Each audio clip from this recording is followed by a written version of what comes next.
You do not belong here." The words cut through the noise of the banquet hall like a blade, sharp and deliberate. Arya's hands froze on the silver platter she was carrying, the weight of it suddenly unbearable. Lady Seraphina stood before her, draped in emerald silk that cost more than Arya would earn in 10 lifetimes, her pale eyes glittering with malice. Omegas serve in silence. They do not stand where their betters can see them. They certainly do not breathe the same air as royalty. Around them, the nobles continued their conversations, their laughter floating through the grand hall like nothing was happening, because to them, nothing was. An Omega being put in her place was as unremarkable as the candles burning in their golden holders. Arya's throat tightened. She wanted to lower her eyes, to murmur an apology, and disappear into the kitchens where she belonged. But something stopped her. Maybe it was exhaustion. Maybe it was the fact that she had been awake since dawn, scrubbing floors and preparing food for people who would never know her name. Or maybe it was the small, stubborn part of her that had never quite accepted that being born Omega meant being born invisible. She lifted her gaze and met Lady Seraphina's eyes directly. It was a mistake. She knew it the moment she did it, but she could not take it back. "I am serving, my lady," Arya said quietly. Her voice did not shake, though her hands did. "I was told to bring wine to the high table." The silence that followed was not immediate. It spread slowly, like frost creeping across glass. One conversation stopped, then another, then another. Within seconds, hundreds of eyes turned toward the small Omega standing before one of the most powerful nobles in the kingdom. And Arya felt the weight of every single gaze like stones piling onto her chest. Lady Seraphina's lips curved into a smile that held no warmth whatsoever. "Did you hear that?" Seraphina's voice carried across the hall, sweet and poisonous. "The little Omega thinks she can speak. How charming. How utterly delusional." Laughter rippled through the crowd, cruel and casual. Arya's face burned. She should have stayed silent. She should have known better. 23 years of living at the bottom of the hierarchy should have taught her that Omegas did not talk back. They did not meet the eyes of their betters. They certainly did not defend themselves when corrected by a lady of noble blood. But before she could apologize, before she could salvage even a scrap of dignity from this humiliation, the massive oak doors at the far end of the hall swung open. The sound echoed like thunder. Every person in that room turned, and the laughter died as if someone had cut its throat. King Caden entered the banquet hall, and the temperature seemed to drop 10 degrees. Arya had seen him before, of course. Everyone in the palace had seen him, though most were careful not to look directly. He was tall, easily over 6 feet, with shoulders that seemed built to carry the weight of a kingdom. His hair was dark as midnight, pulled back from a face that could have been carved from stone. Scars marked his jaw and the side of his neck, pale lines against tanned skin, souvenirs from the war that had kept him away from the capital for 3 brutal years. But it was his eyes that made people look away. They were the color of winter ice, pale gray and absolutely merciless. He had killed his own uncle to claim the throne. He had executed 17 nobles who had supported the usurper. He had led his warriors into battles so vicious that bards refused to sing about them, because the truth was too horrifying for songs. He was 30 years old, and already legends surrounded him like wolves circling prey. The Frost King, the Blood Alpha, the unmated sovereign. He was the most powerful alpha in 5 kingdoms, and he had never claimed a mate, never shown interest in any of the noble daughters paraded before him, never demonstrated anything resembling softness or mercy. And he was walking directly toward Arya. Her heart stopped. Actually stopped. She felt the moment between beats stretch into an eternity. Felt her wolf, the small dormant presence that had never once surfaced in all her years, suddenly stirred deep in her chest. The king's eyes were locked on hers. Not on Lady Seraphina. Not on the high table where his advisors sat frozen with their wine cups halfway to their lips. On her. On a nobody Omega in a stained apron, who should have been invisible. Lady Seraphina's smile vanished. She stepped forward, positioning herself between Arya and the approaching king, her emerald dress swishing across the marble floor. "Your Majesty," she said, her voice dripping with false warmth. "Forgive this interruption. I was simply educating one of the servants on proper protocol. She seems to have forgotten her place." The king did not stop walking. He did not even glance at Seraphina. He moved past her as if she were furniture, as if she did not exist, and stopped directly in front of Arya. Up close, he was even more terrifying. The scent of him hit her like a physical force, pine and smoke, and something wild that made her wolf whimper.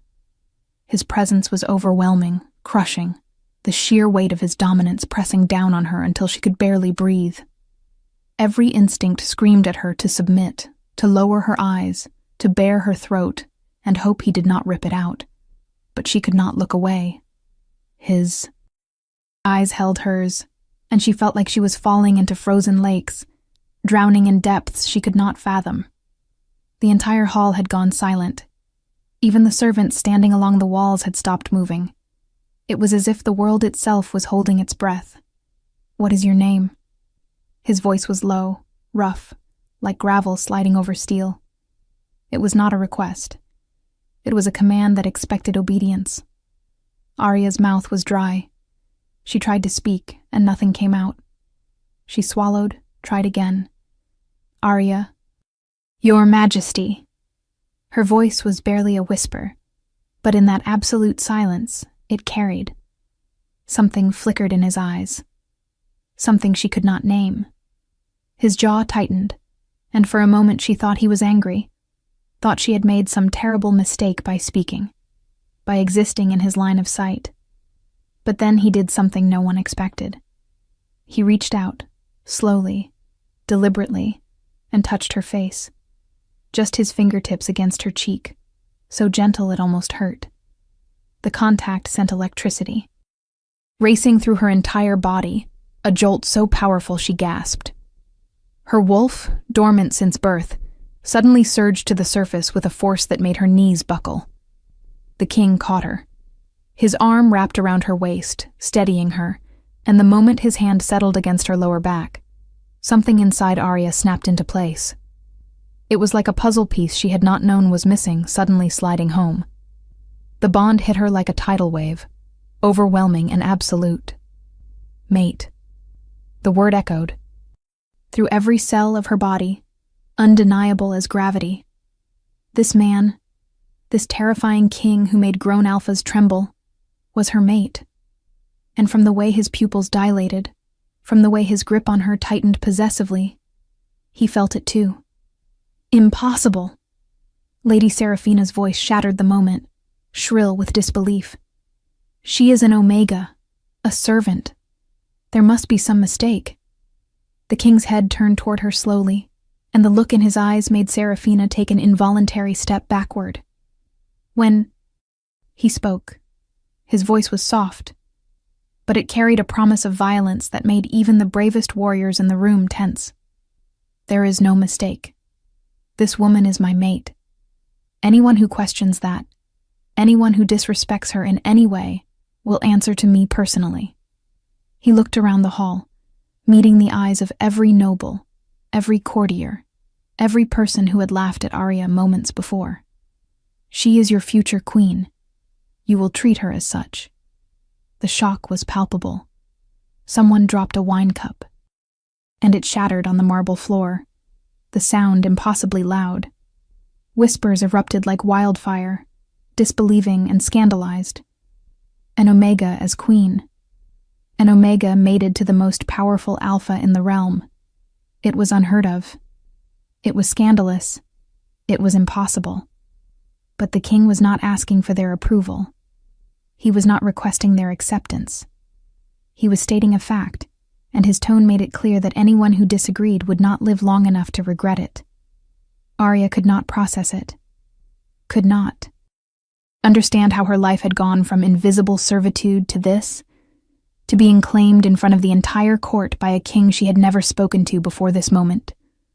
Her mind was reeling, her wolf howling with joy and terror in equal measure. She looked up at him, at this stranger who was apparently her destined mate, and found him already watching her with an intensity that stole her breath. "Can you walk?" he asked quietly, and there was something almost gentle in his voice, something that did not match the reputation of the blood alpha at all. She nodded, not trusting her voice. He released her waist, but took her hand instead, his fingers threading through hers with a possessiveness that sent heat flooding through her veins. Then he turned and began walking toward the high table, pulling her along beside him. Arya stumbled, her legs weak, but he shortened his stride to match hers, never letting go. As they passed Lady Seraphina, Arya saw pure hatred burning in the noblewoman's eyes, a promise of retribution that made her blood run cold. But the king's hand tightened around hers, warm and steady, and somehow that made the fear a little easier to bear. He led her to the high table and pulled out the chair beside his own, the chair reserved for the queen. Arya stared at it, at the ornate carved wood and velvet cushions, at the golden plate and crystal goblet that sparkled in the candlelight. She had cleaned these chairs 100 times. She had polished this silverware, until her hands cramped. She had never in her wildest dreams imagined sitting here. "Sit," the king said, and it was not quite a command, but not quite a request either. She sat because her legs would not hold her anymore, and because refusing seemed impossible when he was looking at her like that, like she was something precious he had been searching for his entire life. If you are enjoying this story, do not forget to leave a like and subscribe to the channel for more emotional stories like this. 1. The king took his own seat, still holding her hand on top of the table where everyone could see. The message was clear. She was his. Anyone who wanted to challenge that would have to go through him first. The feast continued, but the atmosphere had changed completely. Conversations were muted, strained. People kept stealing glances at Arya, at the Omega sitting in the queen's chair, and she could feel their judgment like daggers in her back. She tried to pull her hand away, suddenly aware of how rough her skin was from years of scrubbing floors, how her nails were chipped and her fingers stained with grease from the kitchens. But the king would not let go. His thumb traced slow circles on the back of her hand, a gesture so intimate it made her shiver. "You spoke to me," he said quietly, his voice pitched low enough that only she could hear. "In the kitchen gardens. 3 months ago. Do you remember?" Arya's eyes widened. She did remember. It had been late evening, almost dark. She had been picking herbs for the next day's meals when a man had appeared on the path, tall and imposing even in the shadows. She had not recognized him as the king, had not realized who he was until he spoke. He had asked her what she was doing, and she, foolish and tired and not thinking clearly, had actually answered. Had told him about the rosemary and thyme, about how the head cook insisted on fresh herbs for the roasts. They had talked for maybe 10 minutes, and then he had disappeared into the darkness, and she had gone back to work, thinking nothing of it. "That was you," she whispered, stunned. "I did not know. I did not realize. I know."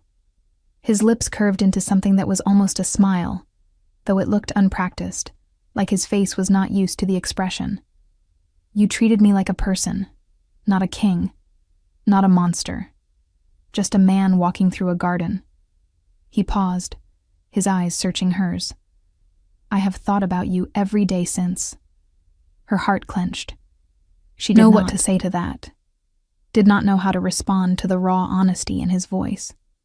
Before she could formulate any kind of answer, a man in elaborate robes approached the table, bowing deeply. He was older, maybe 60, with silver hair and sharp eyes that assessed Arya with undisguised suspicion. "Your Majesty," the man said, his tone carefully neutral. "Might I have a word in private?" There are matters of state that require your immediate attention. The king's expression hardened. Speak. Chancellor, whatever you have to say can be said in front of my mate. The chancellor's jaw tightened, but he nodded. Very well. Your Majesty, while I understand the, excitement of discovering your mate, there are protocols that must be followed. The young woman's lineage must be verified, her background investigated, her suitability for the position of queen assessed by the council. These things take time. No. The single word was absolute, final. She is my mate. That is the only verification needed. The council will accept her, or I will find a new council. Murmurs rippled through the nobles close enough to hear. The chancellor's face paled. Your Majesty, please be reasonable. The kingdom has been without a queen for decades. Such an important position cannot be filled by someone of, forgive me, unknown origins. The people will have questions. The nobles will demand answers. Then let them demand. The king's voice dropped to a deadly purr. And when they are done demanding, they will bow to their queen, or they will learn what happens to those who defy me. The threat hung in the air like smoke. The chancellor opened his mouth, closed it again, then bowed stiffly and retreated. Arya sat frozen, her mind racing. This was insane. She was not queen material. She did not know the first thing about politics or diplomacy or running a kingdom. She could barely read. Her education had consisted of learning how to scrub floors efficiently and how to stay invisible. How could anyone expect her to rule beside a king? As if sensing her panic, the king leaned closer. His breath was warm against her ear, sending shivers down her spine. Breathe, he murmured. You are stronger than you think, stronger than any of them realize. I do not understand, she whispered back, her voice shaking. Why me? You could have anyone. Any noble lady, any alpha female. Why would fate bind you to an Omega who cannot even read properly? His hand came up to cup her face, turning her toward him. They were so close, she could see the flecks of blue in his gray eyes, could feel the heat radiating from his body. Because you are mine, he said simply. Because when I look at you, I see someone who survived in a world designed to crush her and still maintained her kindness. Because you spoke to me like I was worth speaking to when you had no idea who I was. Because my wolf recognized yours the moment I walked into this hall and will not rest until you accept what we are to each other. Tears burned in her eyes. She blinked them back furiously, refusing to cry in front of all these people who already thought she was weak. But one escaped anyway, sliding down her cheek. The king caught it with his thumb, his touch unbearably gentle. I am scared, she admitted, the words barely audible. Good. His lips quirked. Anyone who is not scared of the responsibility we are about to shoulder is a fool. But you will not face it alone. I swear that to you.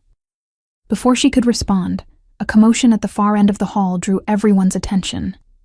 Lady Seraphina had stood up, her face flushed with wine and fury. She swayed slightly, her emerald dress catching the light as she pointed an accusing finger at Arya. This is a mockery, Seraphina declared, her voice ringing through the hall. That creature is no mate to our king. She is a powerless Omega who has spent her entire life scrubbing floors. She has no wolf to speak of, no strength, no nobility. She is nothing but a pretty face that caught his eye, and once the novelty wears off, he will see her for what she truly is.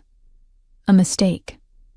The king was on his feet before Arya could blink, moving with a speed that should have been impossible for someone his size. His chair crashed backward. The sound was like a gunshot.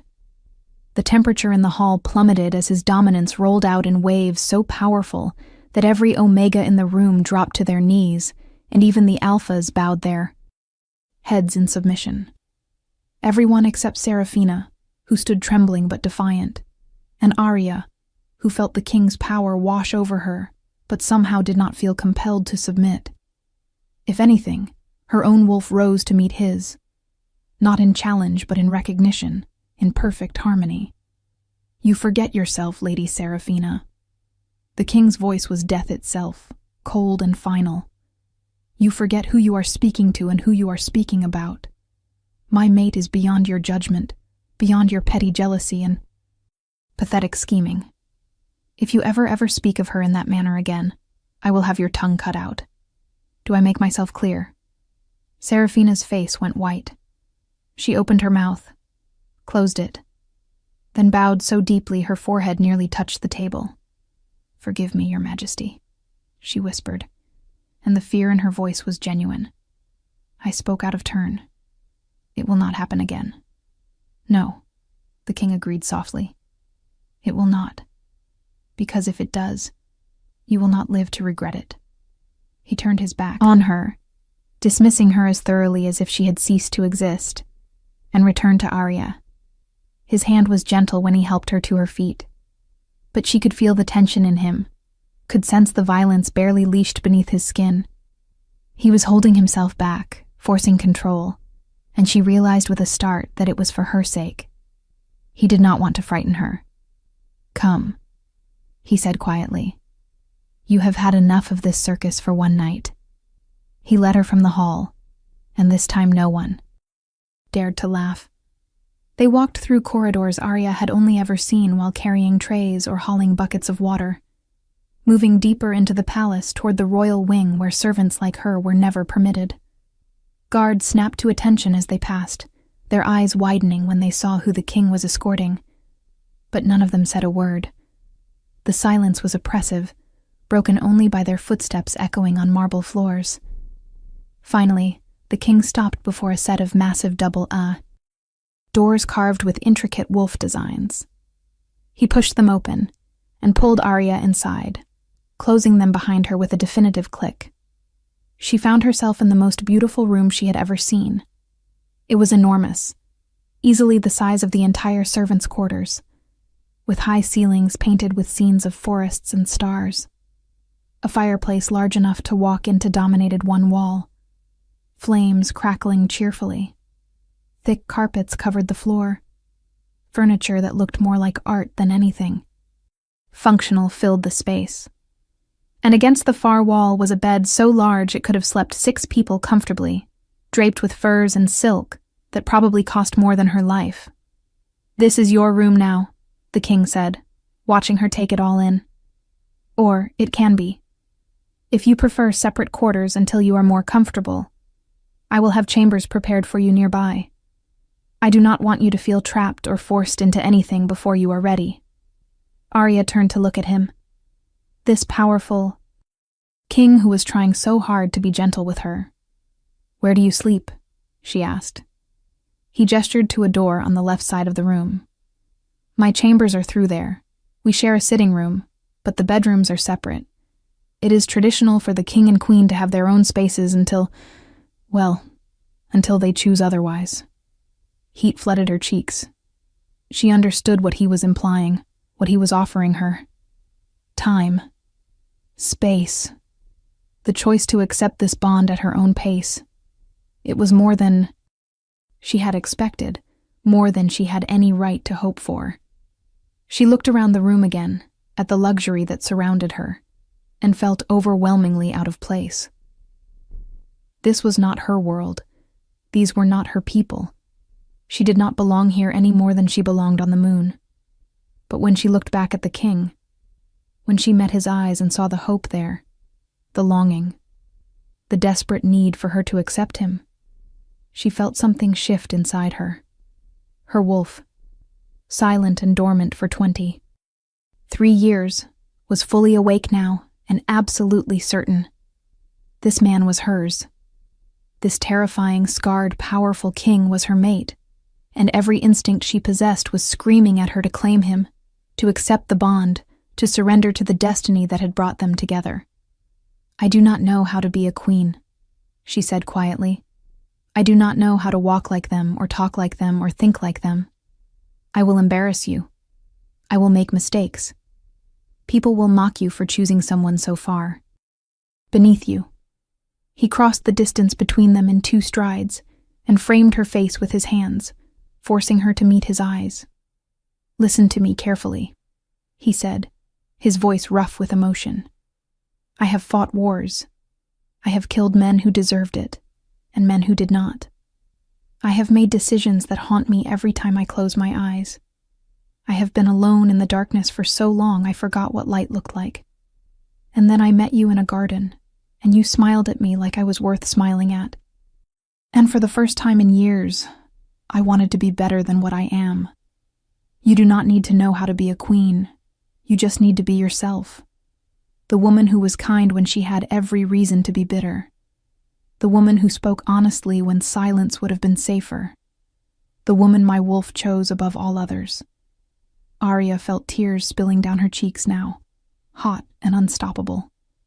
I am so scared, she whispered. I know. He pressed his forehead against hers, his thumb wiping away her tears. But I have you, and I will not let anything or anyone hurt you. That is a promise. She believed him. Against all logic, against all reason, she believed him. And when he kissed her, soft and careful and achingly tender, she kissed him back and felt the mate bond snap fully into place, binding them together with chains stronger than steel and sweeter than honey. What do you think will happen next? Leave your predictions in the comments below. The days that followed were a blur of chaos and wonder in equal measure. Arya woke each morning in that enormous bed, surrounded by silk sheets that felt like water against her skin, and had to remind herself that it was real, that she was truly here, in the royal wing, in chambers fit for a queen. The king, Caden as he insisted she call him when they were alone, was attentive but careful not to overwhelm her. He did not push for more than she was ready to give. He did not demand she share his bed or consummate their bond before she was comfortable. Instead, he courted her in small, almost hesitant ways that made her heart ache. He brought her breakfast himself instead of sending servants, setting the tray down and watching with barely concealed pleasure as she ate pastries she had baked 100 times but never tasted. He showed her the library, a room so vast and filled with so many books that she could not comprehend it, and when she admitted she could barely read, he did not mock her. Instead, he sat beside her every evening and taught. Her, his patience infinite as she stumbled over words and sounded out letters like a child. He walked with her through the palace gardens, pointing out flowers whose names she had never learned, and listened with genuine interest when she told him about the herbs she knew, the ones she had used in cooking. He held her hand in public, a constant statement to the court that she was his and he was hers. And when nobles whispered behind their fans or servants stared with barely concealed shock, he simply pulled her closer. But not everything was beautiful. The court was a viper's nest, and Arya quickly learned that being the king's mate made her a target. Lady Seraphina was the worst, though she was careful never to confront Arya directly again. Instead, she worked through whispers and suggestions, planting seeds of doubt wherever she could. She told the other nobles that Arya was a gold digger who had seduced the king with omega pheromones. She spread rumors that Arya was barren, that she would never be able to give the king an heir. She made sure everyone knew that Arya could not read, could not dance, could not perform any of the duties expected of a queen. And the worst part was that some of it was true.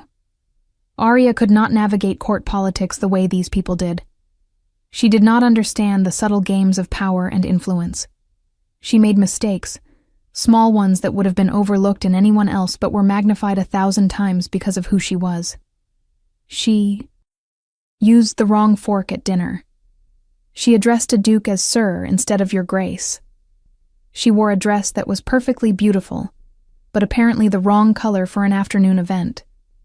Each mistake was catalogued, discussed, judged.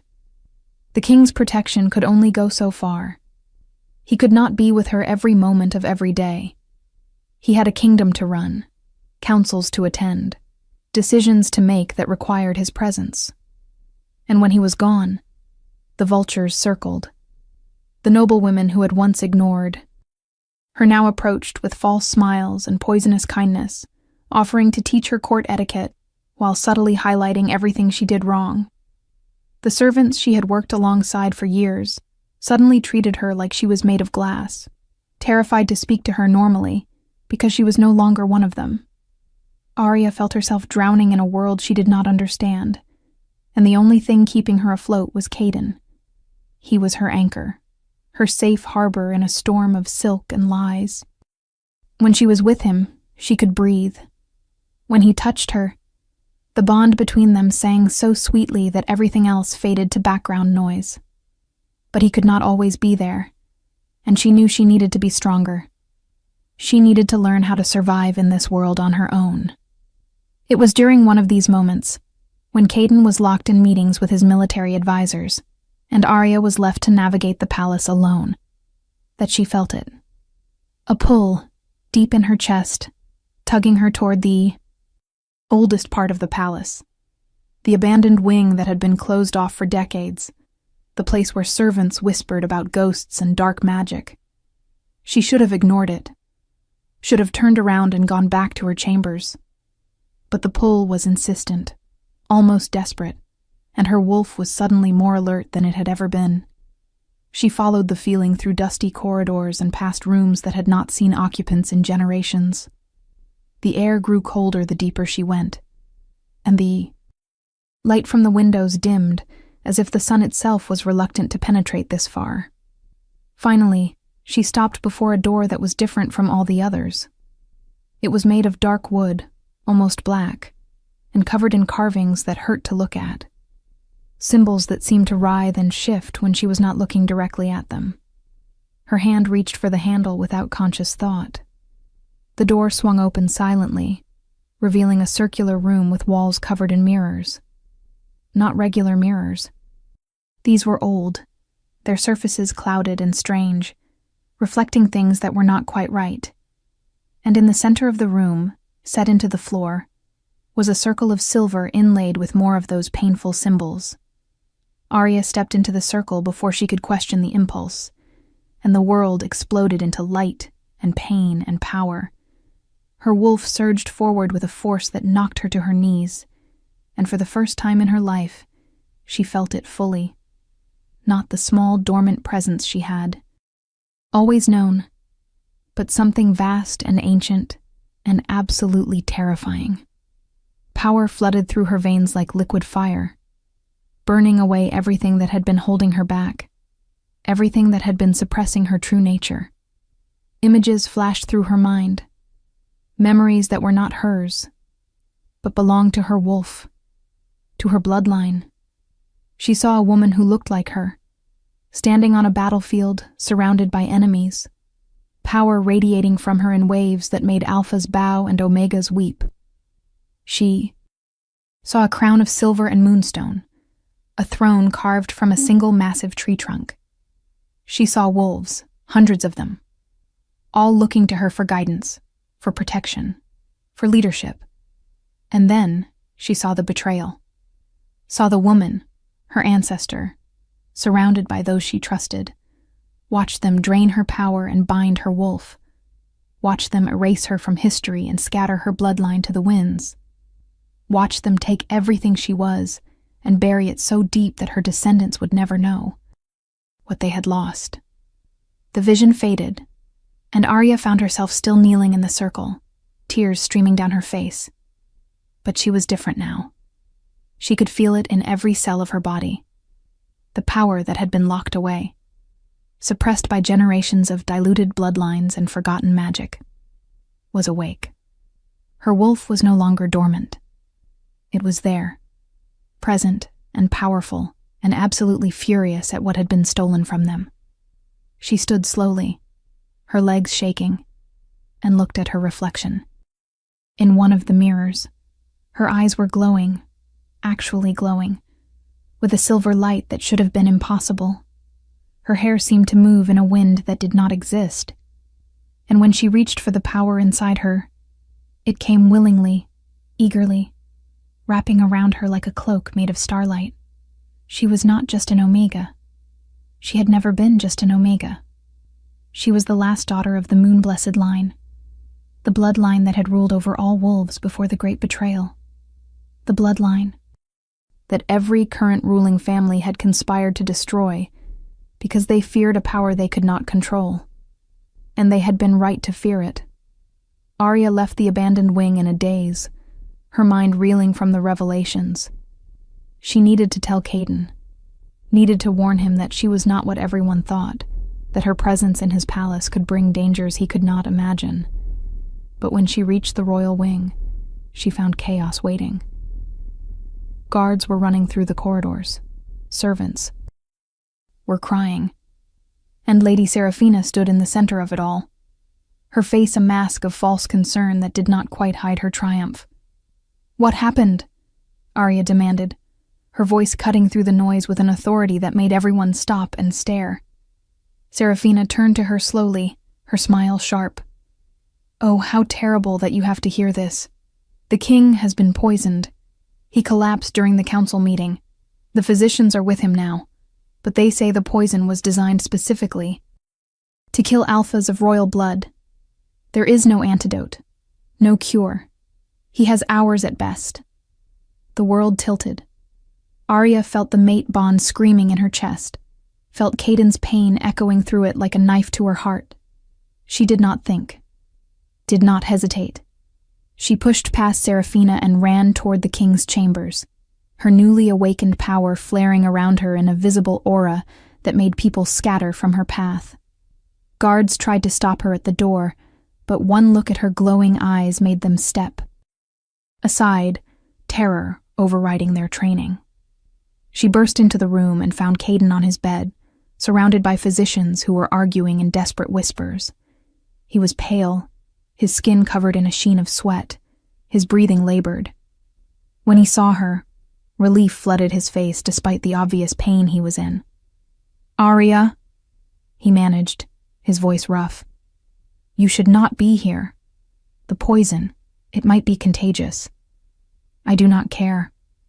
She shoved past the physicians and climbed onto the bed beside him, taking Mo, his hand in both of hers. The mate bond pulsed between them, and she could feel the poison working through his system, could sense how it was targeting the very essence of what made him an alpha king. It was dark magic, old and vicious, designed by someone who knew exactly what they were doing. But she had magic too now. Ancient magic that remembered things the modern world had forgotten. She closed her eyes and reached for the power inside her, letting it flow through the mate bond and into Caden. She felt his shock, felt him try to pull away to protect her, but she held on tighter. The silver light that had glowed in her eyes now spread to cover both of them, wrapping them in a cocoon of pure lunar energy. The poison fought back, tried to resist, but it was no match for power that had been old when the current kingdoms were young.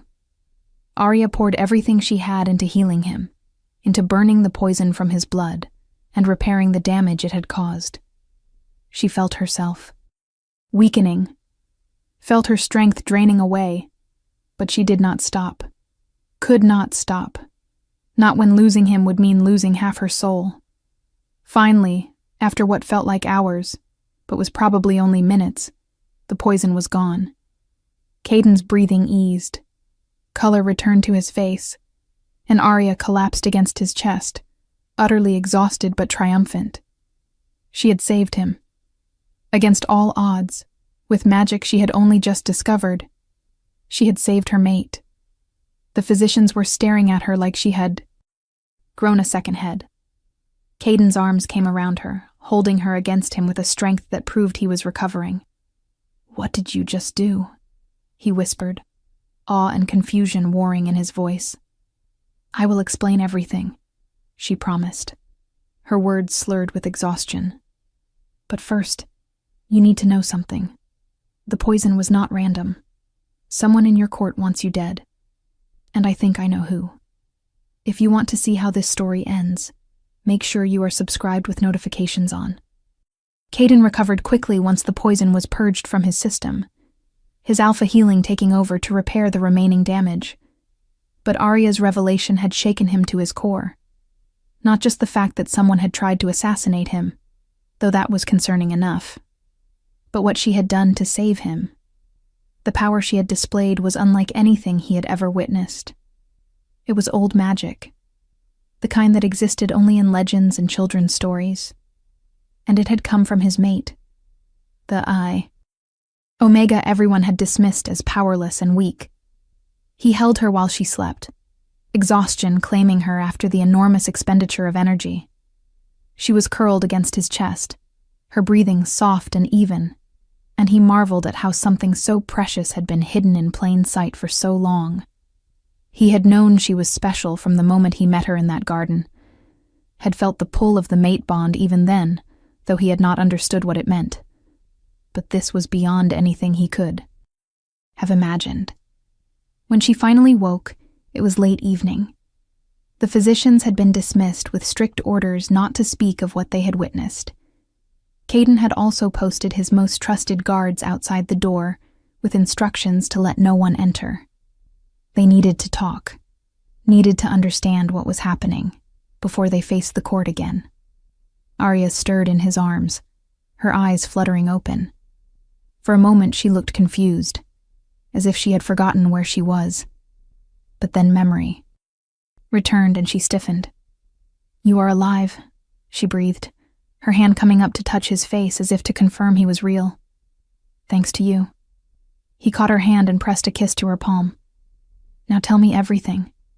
Start from the beginning." So she did. She told him about the pull she had felt, about the abandoned wing, and the room full of mirrors. She described the vision, the memories of her ancestor, the revelation of her bloodline. She explained about the moon-blessed line, about how they had been betrayed and erased from history, about how her power had been suppressed until she stepped into that ancient circle. And finally, she told him her suspicions about who had poisoned him, and why. "Lady Seraphina knew exactly where I was when the poison was administered," Arya said, her voice steady despite the weight of the accusation. "She was waiting for me when I came back, ready to deliver the news of your death. She was too prepared, too composed, and the poison was designed to kill Alpha royalty specifically. That kind of dark magic requires knowledge and resources that most people do not have access to." Caden's jaw tightened. He had suspected Seraphina of many things, had known she was ambitious and ruthless, but assassination was a line even he had not expected her to cross. "If what you say is true, she was working with others. Seraphina is wealthy and connected, but she does not have access to the kind of magic you described. Someone helped her. Someone who knew about old magic and how to use it." "The Chancellor," Arya said quietly. "I saw the way he looked at me when you announced our bond. It was not just disapproval. It was fear. Real fear. As if he recognized something about me that I did not yet understand myself." Caden considered this. Chancellor Aldrich had served the throne for 40 years, had been his father's most trusted advisor, had helped Caden take the crown when his uncle tried to usurp it. But he was also a scholar of ancient history. A man who collected forbidden texts and studied bloodlines with an obsession that bordered on unhealthy. If anyone would recognize the signs of moon-blessed blood, it would be him.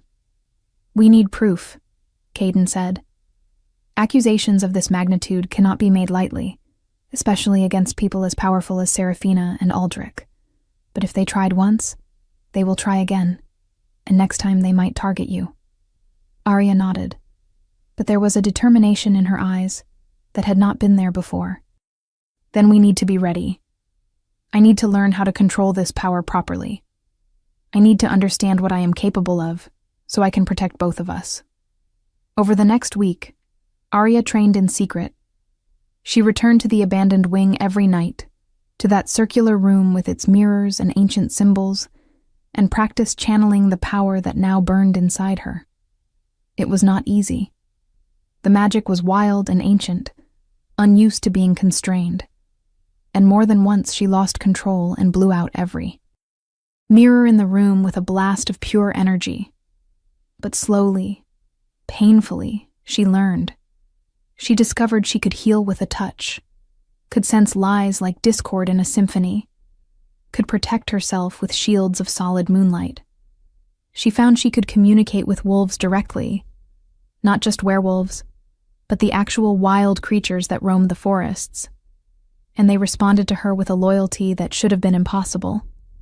Most terrifyingly, she learned she could compel obedience from other wolves when she needed to, her alpha aura so powerful it made even Caden's warriors struggle to resist.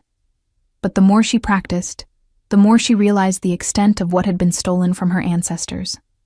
The Moon-Blessed line had not just been powerful, they had been peacekeepers, using their abilities to mediate between warring packs, to heal the sick, to protect the weak. They had been respected and loved, right up until the other alpha families decided that respect looked too much like worship and love looked too much like devotion. So they had orchestrated a coup, spreading lies about the moon, Blessed using their powers to control rather than guide.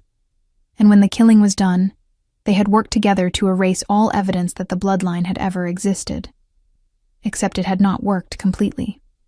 Some members of the Moon-Blessed line had escaped, had gone into hiding, had diluted their blood over generations until the power became dormant, until it became possible for someone like Arya to be born, to grow up thinking she was nothing special, to live as an Omega servant while carrying the legacy of queens in her very DNA.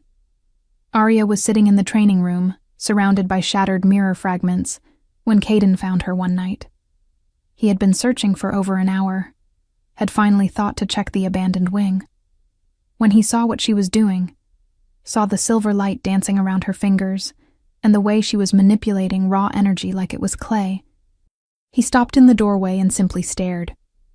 She sensed him immediately, and the power snapped off, leaving her looking exhausted and slightly embarrassed. "I did not realize how late it was," she said, standing and brushing glass dust from her dress. "I should have told you where I was going.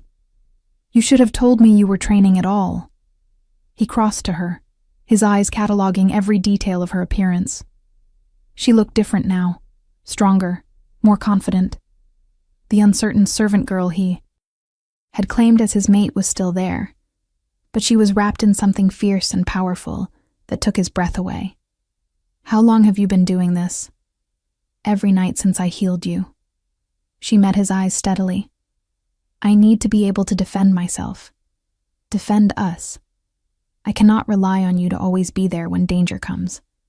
He wanted to argue, wanted to insist that protecting her was his responsibility, but he recognized the futility of it. She was right. And more than that, watching her come into her power, watching her embrace what she was capable of, filled him with a pride so fierce it was almost painful. "Show me," he said instead. So she did. She demonstrated the shields, the healing touch, the way she could sense emotions and lies. She showed him how she could call wild wolves to her side, how she could compel obedience with just her voice and will. And finally, hesitantly, she showed him the most terrifying ability of all.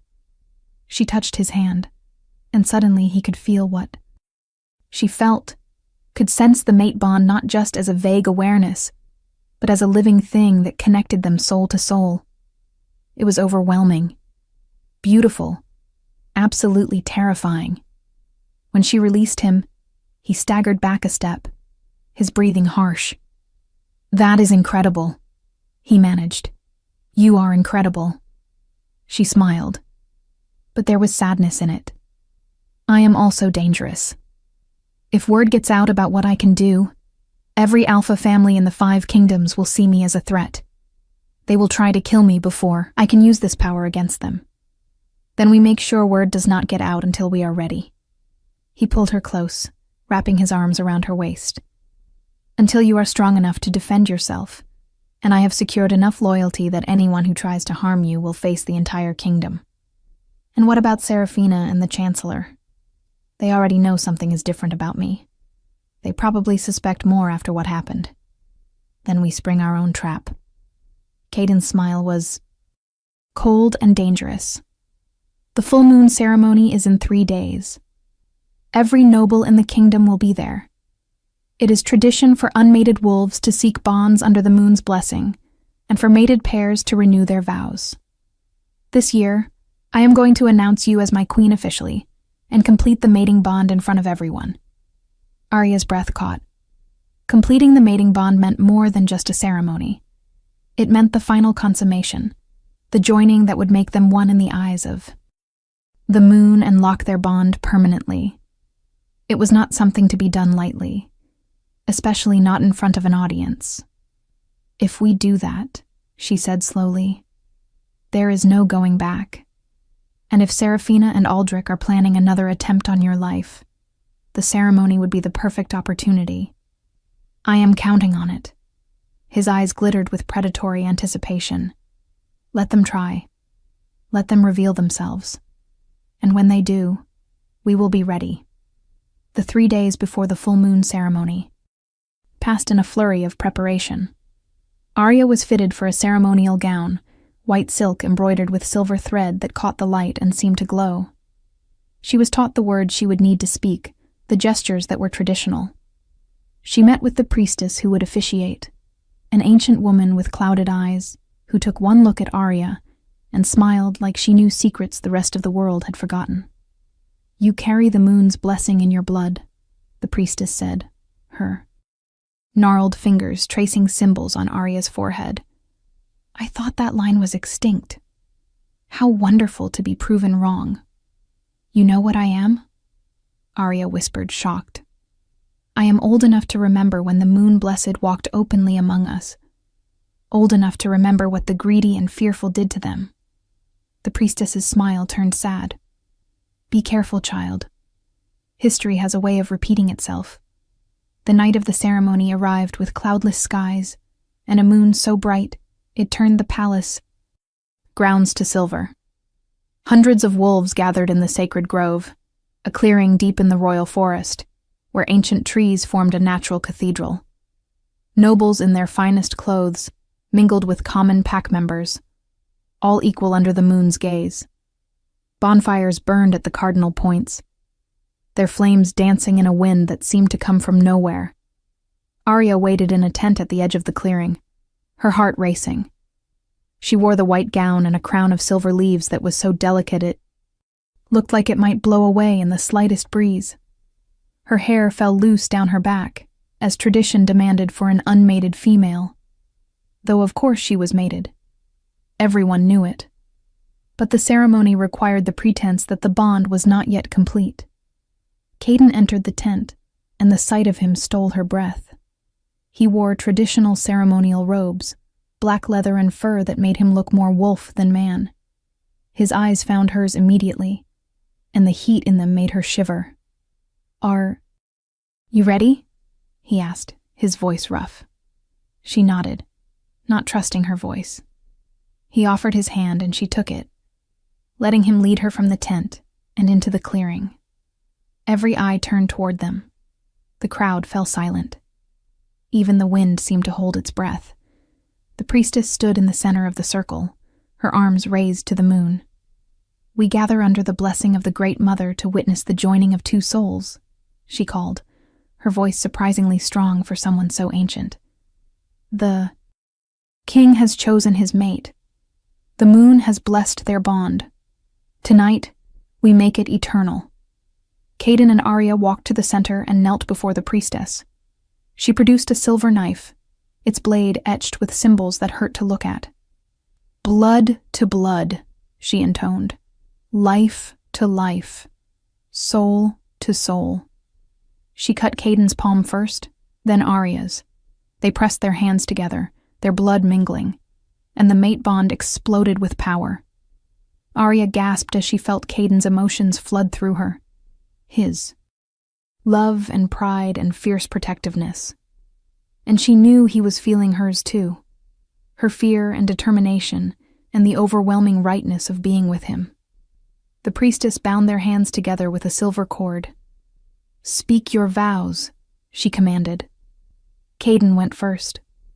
I, Caden Thornwood, King of the Northern Realm, claim you as my mate. I swear to protect you with my life, to honor you above all others, to stand beside you in this world and whatever comes after. You are mine, and I am yours, from this moment until the stars burn out. Arya's turn. Her voice shook but held steady. I, Arya, daughter of the Forgotten Line, accept your claim. I swear to stand with you in darkness and in light, to heal what is broken, to fight what threatens. You are mine, and I am yours, bound by blood and moon and fate itself. The priestess smiled. Then by the power vested in me by the moon and the old magic, I declare you mated for eternity. What has been joined here cannot be sundered. Rise, king. And queen. They stood, still bound together, and faced the crowd. The pack erupted in howls of celebration, the sound echoing through the forest. Arya felt tears streaming down her face, felt the bond settle into place with a finality that was both terrifying and perfect. She was his. He was hers. Nothing could change that now. But even in that moment of joy, she sensed the danger. Her newly awakened power whispered warnings, picked up on malice hiding behind false smiles. She scanned the crowd, and found Chancellor Aldrich standing near the back, his expression carefully neutral. Beside him, partially hidden in shadow, was Lady Seraphina, and the look in Seraphina's eyes promised murder. If this story touched your heart, share it with someone who loves epic romance. Tell me in the comments, did you see this ending coming? The celebration was in full swing when the attack came. One moment there was music and laughter, wolves dancing around the bonfires in celebration of their kings. Mating. The next, the shadows themselves seemed to come alive. Dark shapes poured from the forest, moving too fast to be natural, their eyes glowing red with corrupted magic. Someone screamed. The music cut off, and chaos erupted in the sacred grove. Caden reacted instantly, his body shifting partially as he placed himself between Arya and the creatures. His warriors did the same, forming a defensive line, but these things were not ordinary wolves. They were shadow beasts, creatures of dark. Magic that should not have been possible to create, let alone control. They tore through the defensive line like it was made of paper, their claws leaving wounds that smoked and refused to heal. Arya felt the terror ripple through the crowd, felt Omegas and children screaming as they tried to flee. She saw Caden take a slash across his chest from one of the creatures, saw him stagger, and something inside her snapped. The power she had been carefully controlling, carefully hiding, exploded. Outward in a wave of pure silver light. The shadow beast shrieked and recoiled, unable to withstand the purity of moon magic. Arya stepped forward, past Caden's protective stance, and raised her hands. Words she did not consciously know poured from her lips, ancient words in a language that predated modern speech. The silver light intensified, spreading from her in concentric circles, washing over the entire grove. Where it touched the shadow beasts, they dissolved into smoke and screams. Where it touched wounded wolves, it healed them, knitting flesh and bone back together. Where it touched the corrupt magic animating the creatures, it burned it away like fog before the sun. Within moments, every shadow beast was gone, and the clearing was silent except for the sound of shocked breathing. Arya stood in the center of it all, glowing like a fallen star, her power on full display for everyone to see. There was no hiding what she was now, no pretending to be a simple Omega. Every person in that grove could see the truth written in silver light and ancient magic. "Moon blessed," someone whispered, and the whisper spread through the crowd like wildfire. "She is moon blessed." Chancellor Aldrich stepped forward, his face twisted with rage and fear. "Abomination," he spat. "Your kind was wiped out for good reason. You cannot be allowed to exist." Before anyone could stop him, he pulled a talisman from his robes and crushed it. More shadow beasts poured from the forest, dozens of them, a writhing mass of corrupted magic and hatred. But these were different, larger, stronger, and leading them was something that made even Arya's power falter. A creature that had once been a wolf, but was now something else entirely, its body twisted and wrong, its eyes glowing with malevolent intelligence. Lady Seraphina stepped from the crowd, a cruel smile on her face. "Did you really think it would be that easy? We have been planning this for months.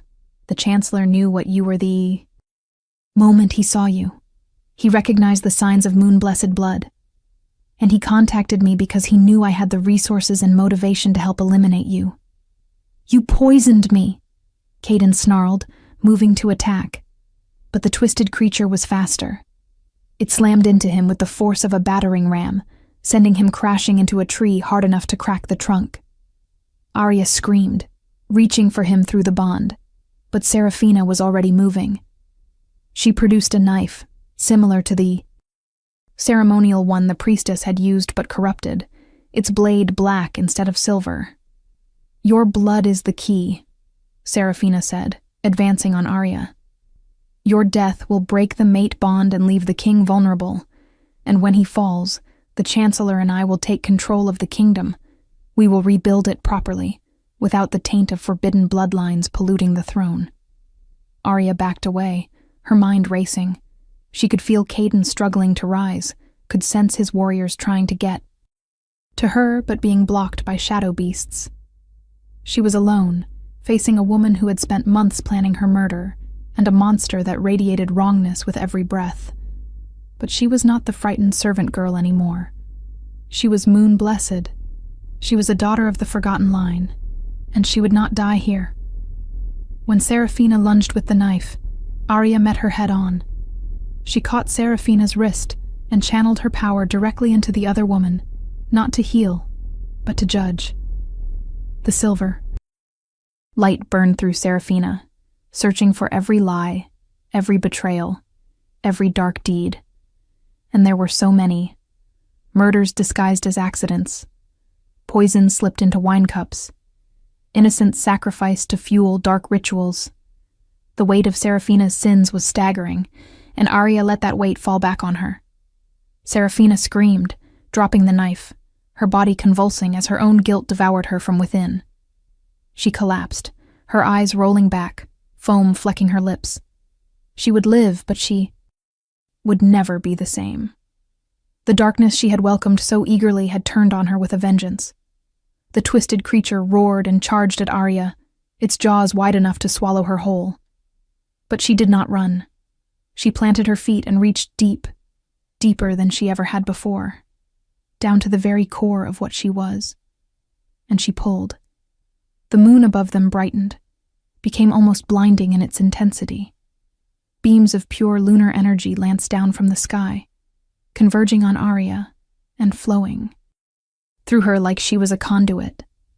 She directed that power at the twisted creature, at the dark magic holding it together, and burned it all away. The creature's scream was almost pitiful as it dissolved. The wolf it had once been finally finding peace in oblivion. The remaining shadow beasts fled back into the forest, their creator's control broken. And Chancellor Aldrich, seeing his plans crumble, tried to run. He did not get far. Caden, recovered now thanks to Arya's healing light, intercepted him. The king's eyes were absolutely merciless as he grabbed the Chancellor by the throat and lifted him off his feet. "You betrayed me," Caden said, his voice deadly quiet. "You poisoned me. You tried to kill my mate. You unleashed dark magic on my people. Give me one reason why I should not end you here and now." Aldrich's face was purple, his hands clawing uselessly at Caden's grip. "She is too powerful," he wheezed. "The Moon-Blessed cannot be controlled.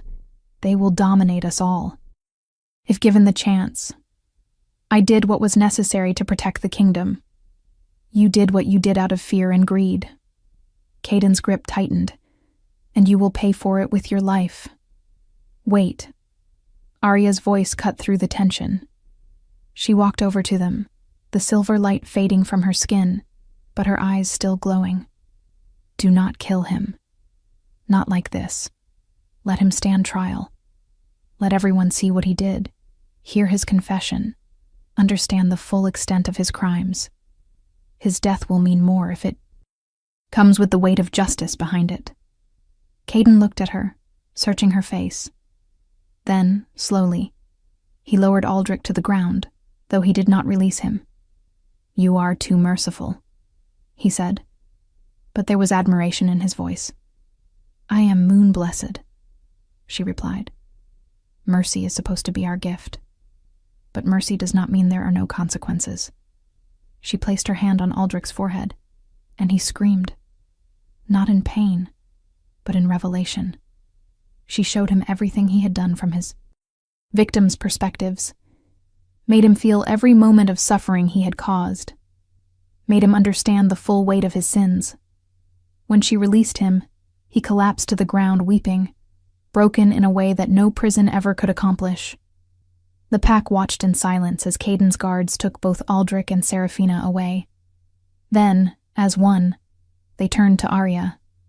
She stood before them, exhausted and covered in dirt and blood, but still glowing with residual power, and waited for judgment. Would they fear her, reject her, demand she be exiled like her ancestors before her? The ancient priestess stepped forward first. She knelt before Arya, her clouded eyes somehow seeing everything. The moon has returned her blessing to us, she said clearly. After generations in darkness, the light has come back. Hail the moon-blessed queen. Hail the queen, the pack echoed, and one by one they knelt. Nobles and commoners, alphas and omegas, every single wolf in that grove bowed to Arya. Even Caden's most hardened warriors, men who had never bowed to anyone except their king, lowered themselves in respect. Tears streamed down Arya's face as she looked out at her people. Her people. Because that was what they were now. She was their queen, not just by virtue of being mated to their king, but by right of blood and power, and the will of the moon itself. Caden came to stand beside her, taking her hand. Their bond sang between them, stronger now than ever, unbreakable and eternal. Together, he murmured, just loud enough for her to hear. Together, she agreed. The coronation happened a week later, a ceremony even grander than the mating ritual. Arya wore a crown forged from moonstone and silver, ancient and beautiful, recovered from the same hidden room where she had first awakened her power. She stood before the assembled kingdom and spoke her vows as queen, promising to protect and guide, to heal and defend, to use her power in service of all wolves regardless of rank or station. The nobles who had sneered at her, who had called her an upstart omega unfit for her position, now looked at her with awe and no small amount of fear. The servants who had worked beside her in the kitchens wept with joy that one of their own had risen so high. And Caden watched it all with fierce pride burning in his eyes, his hand never leaving hers. In the months that followed, Arya proved herself in ways no one had expected. She used her healing abilities to cure diseases that had plagued the Giai kingdom for generations. She mediated disputes between warring packs, with a fairness that left both sides satisfied. She hunted down the remaining practitioners of dark magic, who had helped Aldrich and Seraphina, purging the corruption from the realm. And she loved her mate with a ferocity that surprised even her. Caden, the feared blood alpha, softened under her influence but did not weaken. Instead, they complemented each other perfectly. Where he was strength, she was wisdom. Where he was justice, she was mercy. Together, they rebuilt the kingdom into something better, stronger, more just than it had ever been. The night Arya discovered she was pregnant, she cried. Not from fear, though bringing a child into the world terrified her, but from joy so complete it felt like her heart might burst. She told Caden in their chambers, watching his face transform from confusion to wonder, to absolute elation. He dropped to his knees before her, pressing his ear to her still flat stomach. And she felt their bond pulse with a love so deep it had no words. "Moon-blessed," he whispered against her skin. "Our child will be moon-blessed." "Yes." She ran her fingers through his hair, marveling at how this fearsome king turned gentle in her hands. "And they will know they are loved. They will never have to hide what they are or apologize for their power. We will make sure of it." He looked up at her, his eyes bright with unshed tears. "You have given me everything. A mate, a purpose, a future I never dared to dream of. How do I ever repay that?" She smiled and pulled him to his feet, bringing his hand to rest over her heart where their bond lived. "You already have. You saw me when I was invisible. You valued me when I had nothing to offer. You loved me before you knew I was anything more than a simple omega. That is a gift beyond price." They stood there, wrapped in each other's arms, feeling their child's tiny heartbeat through the mate bond. Outside, the full moon rose over their kingdom, blessing them with its silver light. And somewhere in the ancient forest, wolves howled their joy to the stars, celebrating a future that looked brighter than any past they had known. Arya had started her life invisible, dismissed, forgotten. But she had ended it crowned in moonlight, powerful beyond measure, loved beyond reason. She was moon-blessed. She was queen. And she was exactly where she was always meant to be, right where her heart led her, home.